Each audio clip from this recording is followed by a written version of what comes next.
বিসমিল্লাহির রহমানির রহিম। আসসালামু আলাইকুম। কেমন আছেন আমার প্রিয় ভাই ও আপুরা? আশা করি আল্লাহর রহমতে অনেক অনেক ভালো আছেন। আমিও আলহামদুলিল্লাহ আল্লাহর রহমতে আপনাদের সকলের দয়ায় অনেক ভালো আছি। তো কাছে দূরে দেশ বিদেশে যে যেখান থেকে আমার ভিডিওটা দেখতেছেন তাদের সবার প্রতি রইল আমার আন্তরিক ভালোবাসা ও শুভকামনা। তো বন্ধুরা, এই মুহূর্তে যারা আমার এই ভিডিওটা দেখতেছেন, এই মুহূর্তে আমার ভিডিওতে যুক্ত হয়েছেন, তো সেই বন্ধুদের উদ্দেশ্য করে বলতেছি, তো অবশ্যই একটা করে লাইক দিয়ে আমার ভিডিওটা দেখবেন, আমার ভিডিওটা কন্টিনিউ করবেন। তো যে বন্ধুরা এই কাজটি করে দিয়েছেন সে বন্ধুদেরকে জানাই অসংখ্য ধন্যবাদ। আর যে বন্ধুরা এই কাজটি এখনো করেননি তাদেরকে অনুরোধ করে বলছি অবশ্যই একটা লাইক দিয়ে আমার ভিডিওটা কন্টিনিউ করবেন। আর যে বন্ধুরা নতুন অবস্থাতে আমার এই ভিডিওটা দেখতেছেন বা এখন দেখবেন সে বন্ধুদের বলছি আমার এই ভিডিওটা দেখে একটু যদি কোথাও ভালো লেগে থাকে তাহলে অবশ্যই সাবস্ক্রাইব করে আমার পাশে থাকবেন, আমাকে কমেন্ট করবেন, আমাকে লাইক দিয়ে আমার ভিডিওটা লাইক দিয়ে দেখবেন।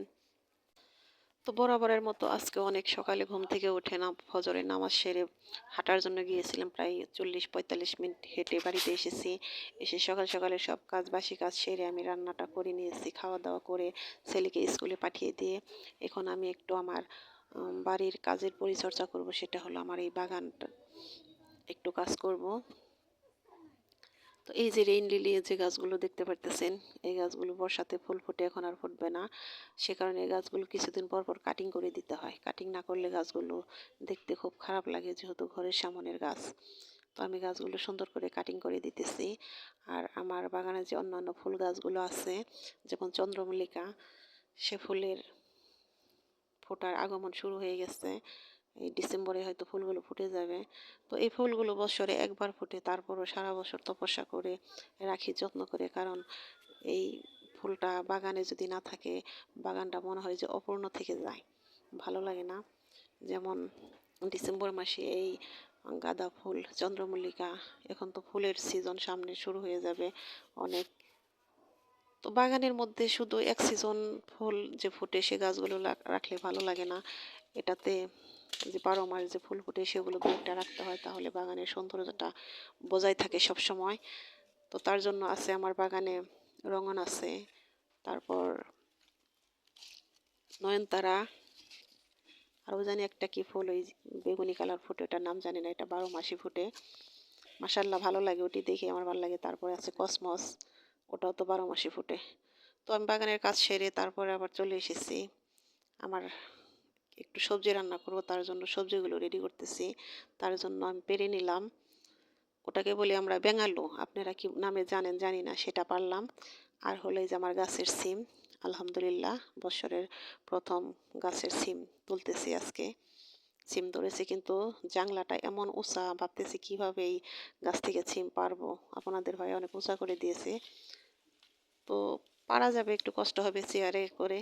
তো আমার শাশুড়ি শাশুড়ি বলতেছে চেয়ারে উঠে তারপরে পারার জন্য। তো আমি সেভাবে পারার চেষ্টা করতেছি, পারলামও। তো বন্ধুরা, আজকে আমি আমার ছেলের চুলের যত্ন নিব, কারণ আমার ছেলের চুল হালকা একটু ঝরতেছে। তো তার জন্য প্রাকৃতিক কিছু জিনিস বেটে আমার ছেলের চুলে লাগিয়ে দেব। তো তার জন্য আমি মেহেদি পাতাগুলো ছিঁড়ে নিতেছি, এর সাথে আর অন্যান্য অনেক কিছু মিক্সড করব। সাথে নিম পাতা নেব, মেথি, কালো জিরা, তারপর পেঁয়াজ, অ্যালোভেরা, নারকেল তেল, এগুলো সব মিক্সড করে ওর চুলে লাগিয়ে দেব।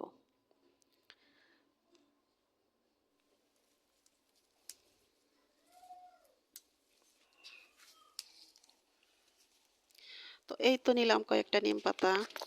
এখন এগুলো আমি ভালো করে ধুয়ে পাটায় বাটবো, বাটার পর তারপর মাথায় লাগিয়ে দেব।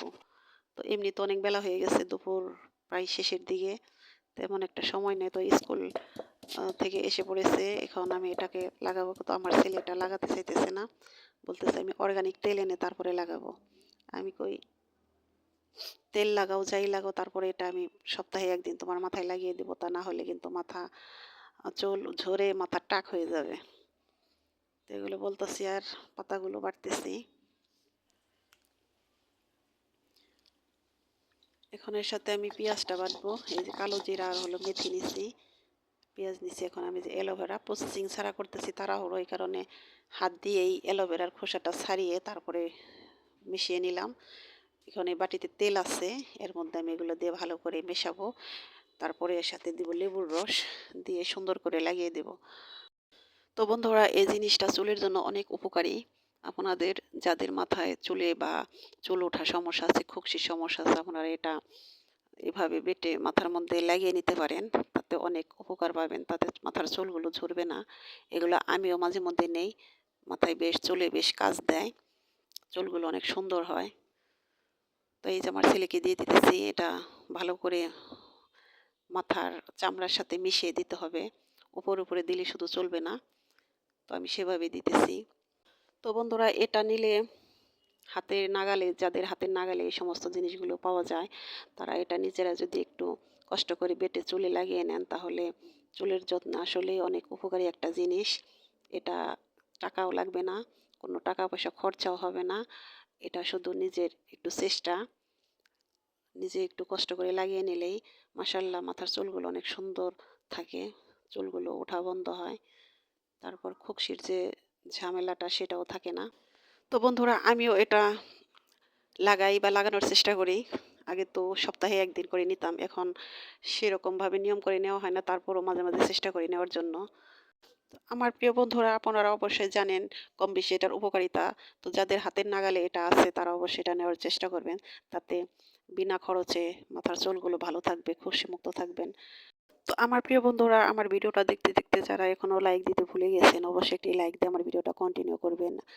আর নতুন বন্ধুরা অবশ্যই সাবস্ক্রাইব করে আমার পাশে থাকবেন। তো আজকের মতো এখানেই বিদায় নেব। আপনারা সবাই ভালো থাকেন, সুস্থ থাকেন। আল্লাহ হাফেজ। আসসালামু আলাইকুম।